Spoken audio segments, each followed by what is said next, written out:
नमस्कार। बीए प्रथम वर्ष की छात्राओं के लिए आज ये मेरा पहला जो वीडियो आप लोगों के लिए प्रेषित है, उसमें मैं आप लोगों को ये जानकारी देना चाहती हूँ कि बीए प्रथम वर्ष में दो प्रश्न पत्र आपके कोर्स में है, प्रथम प्रश्न पत्र और द्वितीय प्रश्न पत्र। प्रथम प्रश्न पत्र राजनीतिक सिद्धांत का है और दूसरा प्रश्न पत्र भारतीय शासन एवं राजनीति का है। आप लोग अपनी पिछली क्लासेस में जो राजनीति विज्ञान का इंट्रोडक्शन है उसको बहुत अच्छे से आप पढ़कर आ चुकी है। हमारा ये दोनों ही प्रश्न पत्र प्रथम और द्वितीय दोनों ही 5 इकाइयों में विभक्त है और 5 इकाई में से प्रथम इकाई, द्वितीय इकाई, तृतीय इकाई, चतुर्थ इकाई, पंचम इकाई, इन 5 इकाइयों में से जो प्रश्न पत्र का पैटर्न है वो इस प्रकार से है कि ए भाग में 20 नंबर के प्रश्न होंगे, बी भाग में 35 नंबर के प्रश्न होंगे और सी भाग में 45 नंबर के प्रश्न होंगे। तो इस प्रकार से ये डिवाइडेड है और 5 इकाई में से आपको जो टॉपिक्स दिए गए हैं उनकी जानकारी मैं आपको एक एक करके देना चाहती हूँ। जो प्रथम इकाई है राजनीतिक सिद्धांत, जो प्रश्न पत्र है उसमें सबसे पहले आप लोगों को राजनीतिक सिद्धांत का अर्थ, प्रकृति और क्षेत्र, ये जो विषय है इसमें आपको पूरी जानकारी देनी है कि हमारा जो प्रश्न पत्र का विषय है वो राजनीतिक सिद्धांत के नाम से ही है, तो उसका पूरा अर्थ, उसकी पूरी प्रकृति और उसका क्षेत्र यानी क्या क्या उसमें पढ़ा जाना है। ये जानकारी देने के बाद अध्ययन पद्धतियां जो आप सुन भी चुकी हैं इस बारे में कि अध्ययन पद्धतियों में परंपरागत और आधुनिक, ये 2 पद्धतियां आपके कोर्स में है। परंपरागत पद्धतियों में आप लोगों को 5 प्रकार की पद्धतियों को पढ़ना है, जिसमें है प्रयोगात्मक, पर्यवेक्षणात्मक, तुलनात्मक और जो ऐतिहासिक, दार्शनिक, इस प्रकार की पद्धतियां हैं।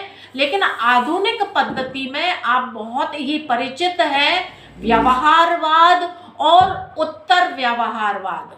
व्यवहारवाद में आप पूरी तरह से जो राजनीति विज्ञान की जो प्रकृति है वो किस प्रकार से बदली, द्वितीय विश्व युद्ध के बाद किस प्रकार से ये क्रांति आई और किस प्रकार से राजनीति विज्ञान के क्षेत्र को और उसकी प्रकृति को परिवर्तित कर दिया, लेकिन उसमें कुछ कमियां नजर आने लगी तो उसके विरोध में एक और नया आंदोलन शुरू हुआ, उत्तर व्यवहारवाद, जिसने कि दोनों ही पद्धतियों का समन्वय किया, परंपरागत और व्यवहारवाद की पद्धति को समन्वित करके एक नया आंदोलन चलाया जिसको कि उत्तर व्यवहारवाद के नाम से जाना जाता है।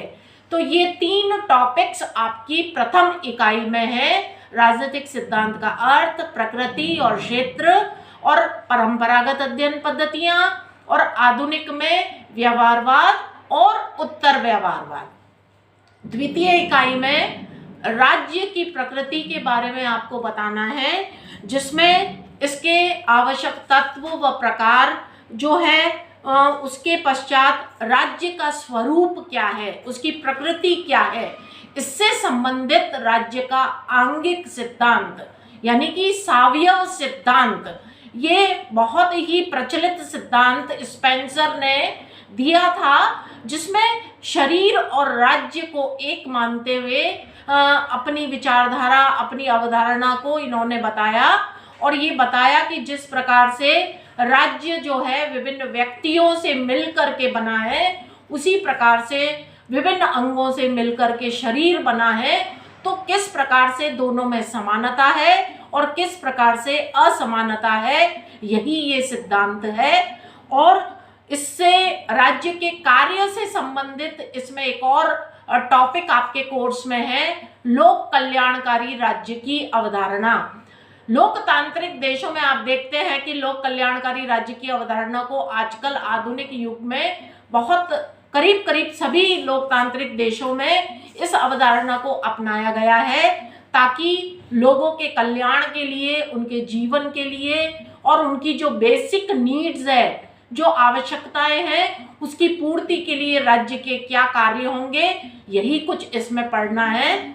और तीसरा टॉपिक जो बहुत इंपॉर्टेंट है, राज्यों का वर्गीकरण, जिसमें परंपरागत में सिर्फ अरस्तू का वर्गीकरण पढ़ना है और आधुनिक वर्गीकरण, उसमें आपको मेरियट, लेकॉक, इन सब का वर्गीकरण पढ़ना है। अरस्तू आप जैसा जानते हैं बहुत ही फेमस दार्शनिक माने जाते हैं, जो व्यवस्थित रूप से राजनीति विज्ञान का प्रारंभ अरस्तू के विचार से ही माना जाता है। उन्होंने उस समय, आप देखिए अति प्राचीन समय की बात है, जब अरस्तू ने राज्यों का वर्गीकरण प्रस्तुत किया था, तो उनका अपने सिद्धांत का बहुत ही महत्व है। तो इस प्रकार से इस दूसरी इकाई में आपको राज्य के स्वरूप के बारे में आंगिक सिद्धांत, दूसरा आपको लोक कल्याणकारी राज्य का सिद्धांत और राज्यों का वर्गीकरण और आधुनिक और परंपरागत अरस्तू का वर्गीकरण आपको पढ़ना है।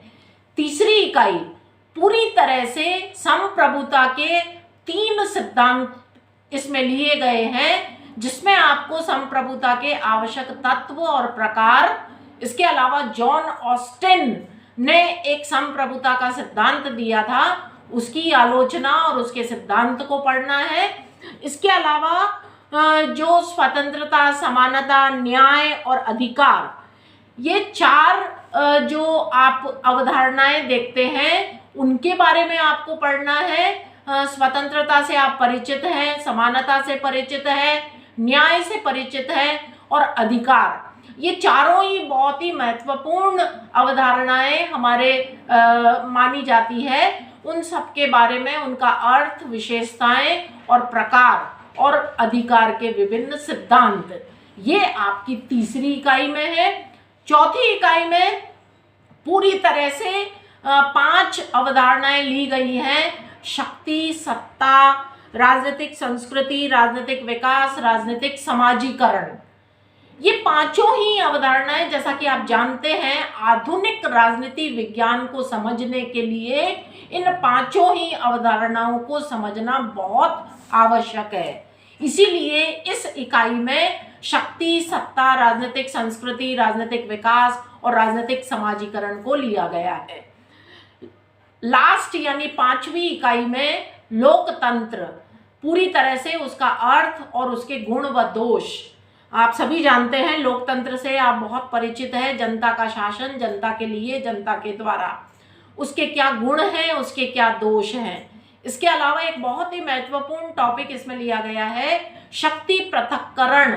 मॉन्टेस्क्यू ने जो सिद्धांत दिया था कि किस प्रकार से सरकार के 3 अंग होते हैं, व्यवस्थापिका, कार्यपालिका और न्यायपालिका, तीनों ही अपने अपने क्षेत्र में कार्य करें और किस प्रकार से इन शक्तियों को अलग अलग कर देने से व्यक्ति की स्वतंत्रता को कायम किया जा सकता है, यही ये सिद्धांत हमें बताता है। और तीसरा टॉपिक इस यूनिट में है द्विसदनात्मक व्यवस्थापिका और अल्पसंख्यक प्रतिनिधित्व की अवधारणा और आनुपातिक प्रतिनिधित्व की अवधारणा। तो इस प्रकार से 5वीं यूनिट में आपको बहुत ही इंटरेस्टिंग टॉपिक्स इसमें लिए गए हैं। इन दोनों ही प्रश्न पत्रों के लिए डॉक्टर पुखराज जैन की जो किताब है राजनीति विज्ञान के नाम से, इसको आपको खरीद लेना है। उसमें आपको पूरे टॉपिक्स की जानकारी है। 5 इकाई में जो टॉपिक सम्मिलित किए गए हैं उनको पूरी तरह से बताया गया है। ये प्रथम प्रश्न पत्र की जानकारी है। अब मैं आपको अगले वीडियो में द्वितीय प्रश्न पत्र की जानकारी देती हूँ। धन्यवाद।